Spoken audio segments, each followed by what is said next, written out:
Senior सियासतदान फवाद चौधरी ने आईनी तरामीम को PCO करार दे दिया। दावा किया कि हुकूमत के जाने का सफर शुरू हो गया है और अगले 45 दिनों में हुकूमत का बोरिया बिस्तर गोल हो जाएगा। फवाद चौधरी ने वकला तहरीक की हिमायत का ऐलान करते हुए वाज़ेह किया कि हुकूमत को आइन का ढांचा बदलने और अदालती इख्तियारात छीनने हरगिज नहीं दिया जाएगा। सीनियर मोस्ट जज जिसका हक है कि वो चीफ जस्टिस ऑफ पाकिस्तान बने। ये जो कह रहे हैं ना कि चीफ जस्टिस पाकिस्तान का होता ही हटा दें, ये नहीं होना। इंशाल्लाह पाकिस्तान का सीनियर मोस्ट जज, पाकिस्तान का चीफ जस्टिस पाकिस्तान बनेगा।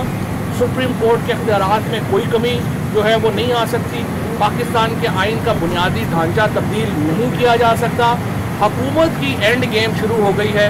अगले 45 दिन में इंशाल्लाह आप देखेंगे ये हुकूमत आपको नज़र आएगी, एलिमिनेट होते हुए, ख़त्म होते हुए आपको नज़र आएगी।